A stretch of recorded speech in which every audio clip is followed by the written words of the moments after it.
टाळी वाजवावी, गुढी उभारावी, वाट हे चालावी पंढरीची. गुढीपाडवा म्हणजे चैत्र शुद्ध प्रतिपदा. कोणत्याही कामाचा प्रारंभ करण्यास हा अतिशय शुभ दिवस मानला जातो. हा 3.5 मुहूर्तापैकी एक आहे.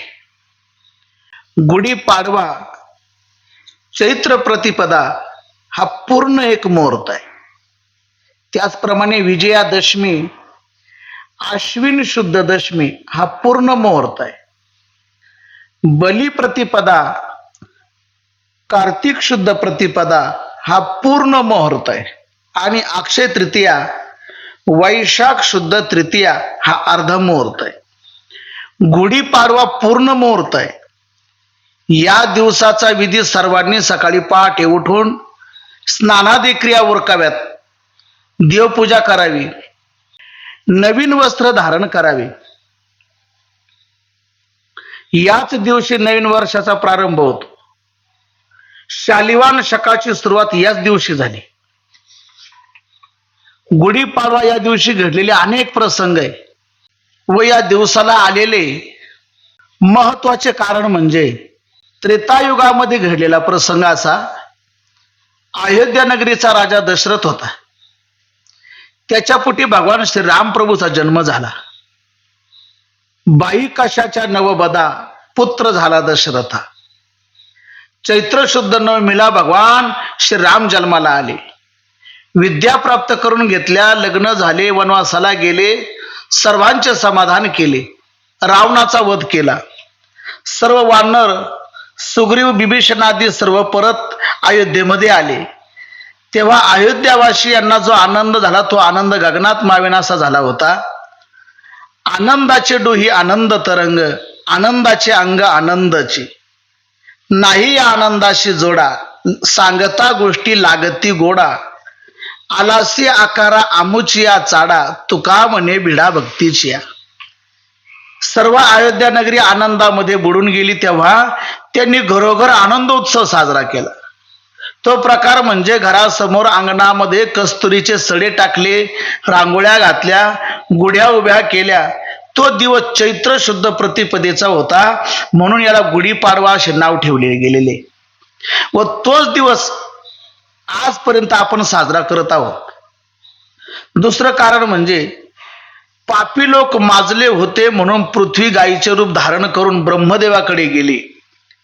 ब्रह्मदेव, इंद्र, शिव भगवान विष्णूकडे गेले, प्रार्थना केली. भगवान विष्णूने सर्वांची प्रार्थना मान्य केली व मथुरेमध्ये जन्माला आले. पापी जे अभक्त दैत्य जे मातले, धरणीशी झाले ओझे त्यांचे. नंदाच्या घराला मज नेई गोकुळाला. गोकुळवासियांना फार आनंद झाला आणि त्यांनी असा आनंद व्यक्त केला. गोकुळीच्या सुका अंत पार नाही लेखा, बालकृष्ण नंदा घरी आनंदल्या नरनारी. गुडिया तोरणे करती कथा गाती गाणे. अशा प्रकारे गोकुळात गुढ्या उभारल्या होत्या. आणखीन एक प्रसंग आहे तो म्हणजे कालिया मर्दन प्रकरण. चंडू सवे उडी घातली अनंते, किंवा म्हणे चंडू कोणी आणिला या ठाया, आलो पूर्ववया कोड त्यांचे.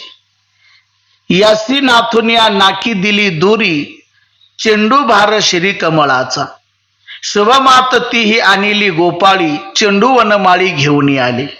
ब्रह्मानंदे लोक आनंदे नाचती, गुडिया उभविती घरोघरी.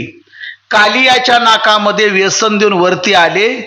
तेव्हा या गोकुळवासियांनी गुढ्या उभारल्या. तो दिवस आनंदाने साजरा केला.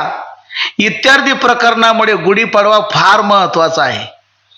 आपल्या जीवनात पाडवा व्हावा असं जर वाटत असेल तर आपणही संतांनी जो मार्ग दाखवून दिलेला आहे त्याच मार्गाचं अवलंबन आपण करावं. आपल्या मराठी कालगणनेनुसार वर्षातला पहिला महिना म्हणजे चैत्र महिना. जसा इंग्रजीमध्ये जानेवारी असतो तसा आपला हा चैत्र महिना. आपल्या मराठी वर्षामध्ये एकूण 12 महिने आलेले आहेत. चैत्र, वैशाख, ज्येष्ठ, आषाढ, श्रावण, भाद्रपद, आश्विन, कार्तिक, मार्गशीर्ष, पौष, माघ व फाल्गुन हे सर्व तुम्हाला माहित आहे. अर्थात ही नावं त्या महिन्यामध्ये जी पौर्णिमा असते ती ज्या नक्षत्रामध्ये येते त्यावरून ती नावं ठेवलेली असतात. म्हणजे थोडक्यात सांगतो, चित्रा नक्षत्रामध्ये पौर्णिमा आली म्हणजे तो महिना चैत्र. विशाखा नक्षत्रात पौर्णिमा आली तर तो वैशाख. ज्येष्ठात पौर्णिमा आली तर ज्येष्ठ, अशी सर्व नावं पडतात. आपल्या हिंदू धर्मानुसार आपल्याकडे नवचैतन्याचा महिना म्हणून चैत्राकडे पाहिलं जातं. चैत्र पालवी सर्वाकडे फुलते आणि हा हिंदू कालगणनेमधला हा पहिला महिना आहे.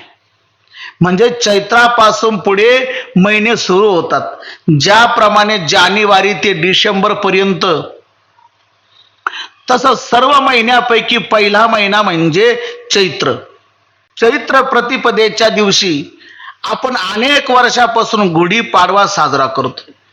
अर्थात हा आपला नवीन वर्षाचा पहिला दिवस म्हणून साजरा करतो. निसर्गातही या कालावधीमध्ये नवचैतन्य निर्माण झालेलं असतं. झाडांना नवीन पालवी फुटलेली असते आणि पुराणानुसार याच दिवशी ब्रह्मदेवाने सृष्टीची निर्मिती केली. म्हणून या दिवसाला अत्यंत पवित्र मानलं जातं. व विविध संकल्प, व्यवसाय, नोकरी किंवा तुम्हाला आध्यात्मिक साधना सुरू करायची असेल, थोडक्यात ज्ञानेश्वरी पारायण, गाथा पारायण यासाठी उत्तम मानलं जातं. यावर्षी गुढीपाडवा 19 मार्च 2026 रोजी साजरा करायचा आहे.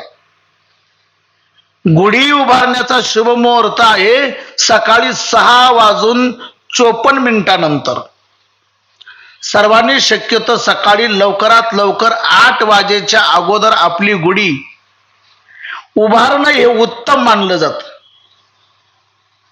आता पाहूया की गुढी कशी उभारायची. गुढी उभारण्याकरता एक स्वच्छ सरळ बांबूची काठी घ्यावी.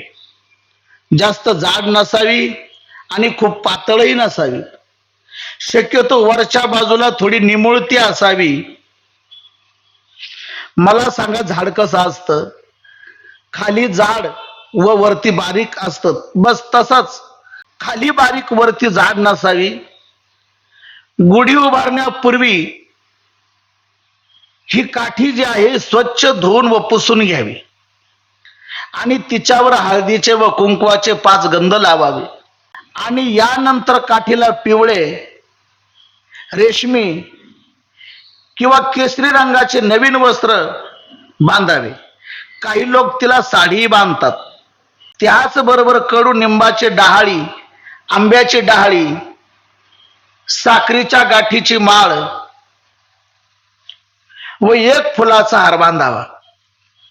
काठीच्या वरच्या टोकाला तांब्याचा किंवा पितळाचा अथवा चांदीचा कलश पालथा घालावा.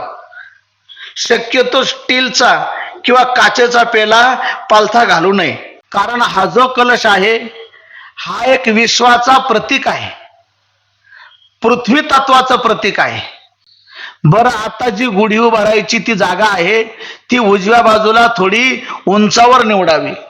अर्थात ती दरवाजात असावी. आधी ती जागा स्वच्छ करून घ्यावी. तिथे एक पाट मांडा, गोमूत्र शिंपडून घ्या आणि ती जागा स्वच्छ करा.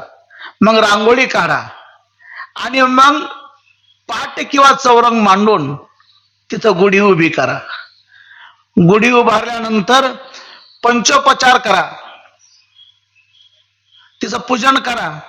म्हणजे पाणी शिंपडा, हळद, कुंकू, दीप, धूप त्या ठिकाणी दाखवा.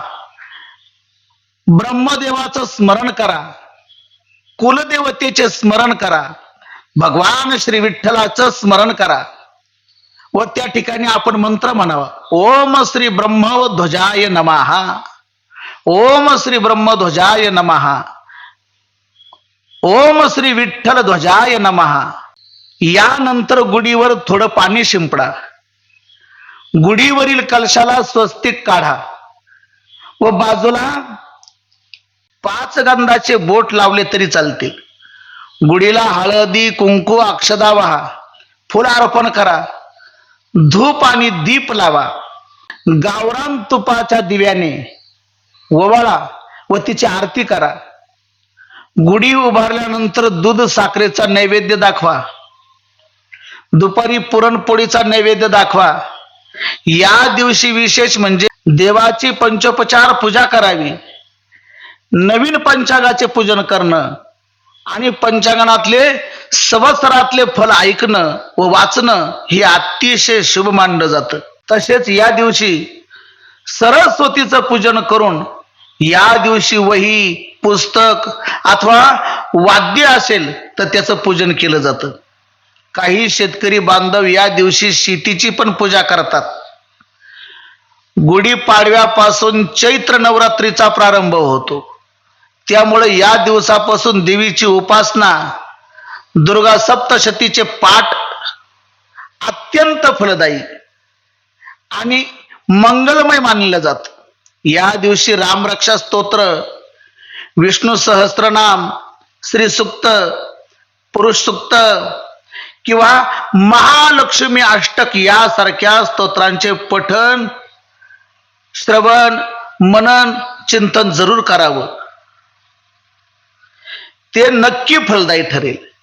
संध्याकाळ झाली म्हणजे सूर्यास्ताच्या वेळेला पुन्हा हळदी कुंकू वाहा, दूध साखरेचा नैवेद्य दाखवून नमस्कार करा आणि मग ती गुढी उतरवा. गुढीवरील कडुलिंबाचा पाला, साखरेच्या गाठी, थोडासा गूळ, धने याचे मिश्रण तयार करून सर्वांनी तो प्रसाद म्हणून सर्वांनी तो सेवन करावा. अर्थात ते औषधही आहे. गुढीपाडव्याच्या दिवशी दान धर्म करणं, अन्नदान करणं, मोठ्या मंडळीचा आशीर्वाद घेणं आणि सर्वांना नवीन वर्षाच्या शुभेच्छा देणं हे आपल्या संस्कृतीमधील अतिशय शुभ मानलं जातं.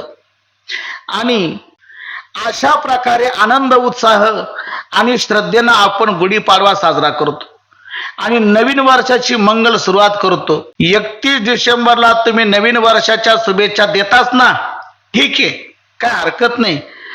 काळानुसार आपण ते सर्व देऊ शकतो. पण आपला धर्म आपण कसा बरं विसरायचा? आपल्या हिंदू धर्मातलं नवीन वर्ष आहे हे गुढीपाडव्याला सुरू होतं. त्यामुळे आवर्जून सर्वांना शुभेच्छा द्या. फोन करा, मेसेज करा, पण सर्वांना आवर्जून शुभेच्छा द्या. रामकृष्ण हरी.